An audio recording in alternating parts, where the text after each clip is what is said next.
I don't exactly remember when I first heard about the virus in 2019, but I know when I first gave it more than a passing thought, in January 2020, as my grandmother Betty lay dying. The nurses said she had the flu, but that it looked different, worse somehow. Maybe she had this new thing, I thought. I dismissed the idea. How would a virus halfway around the world get over here? Well, whether it was the new thing or not, it was Betty's time. A month later, we were at her memorial. There were murmurs about the virus, vague feelings of trepidation. Should we be getting ready for something, I thought?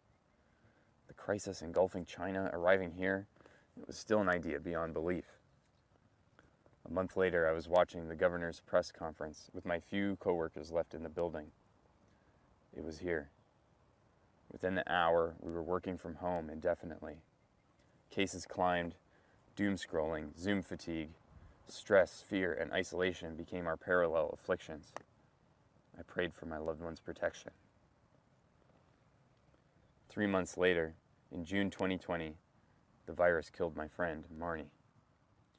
She'd been in the hospital for months, fighting it as she recovered from surgery. She was 31.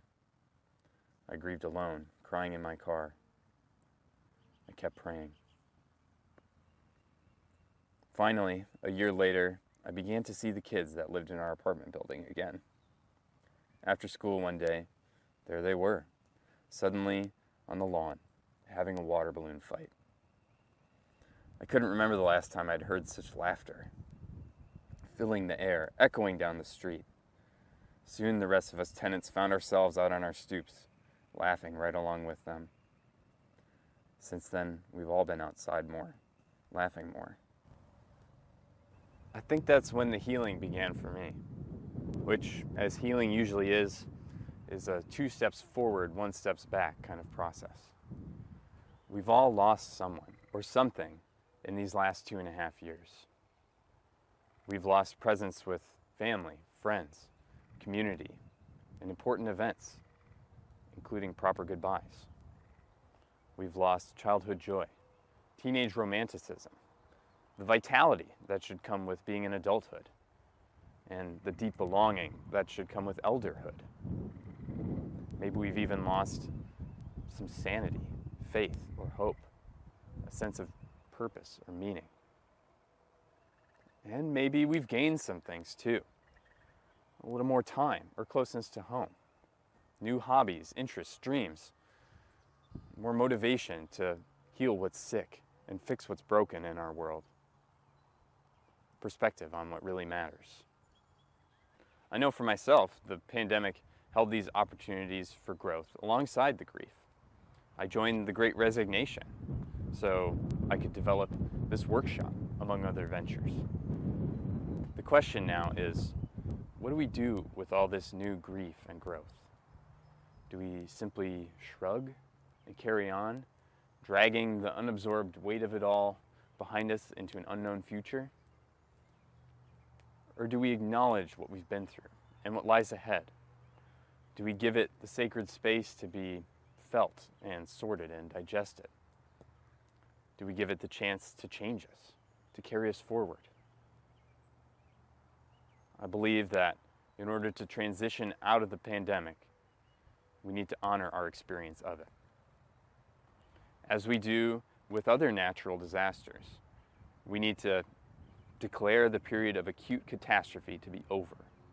Only then can we begin comprehensive and mutual recovery, and we must. These last 2.5 years, we've been in a state not dissimilar to war in some ways, with the virus and each other. We need to officially declare peace and begin rebuilding in earnest. And with all the restrictions we've had to deal with, it's like we've also been in a kind of confinement. We need to step into embracing our new freedom and all the rights and responsibilities that entails. On this last point, some people are already speculating that in the best case scenario, we may be in for a new post-pandemic roaring 2020s, like the roaring 1920s, a few years of compensatory partying. Let's not forget, though, that the roaring 1920s also coincided with what's called the lost generation. millions of people stranded in grief and rootlessness after the traumas of World War I, the influenza pandemic of that day, and economic turmoil, all of which left people susceptible to the lure of fascism growing in that day. This is a cautionary tale.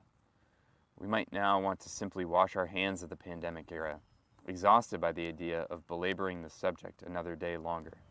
But like with any other health issue, if we don't tend to it properly from the onset, it will only fester.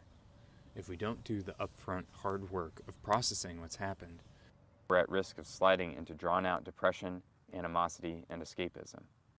We cannot afford this, especially given the work we still have ahead, standing with the rest of the world still under threat, facing the rest of our many 21st century predicaments, and alleviating COVID's ongoing legacy.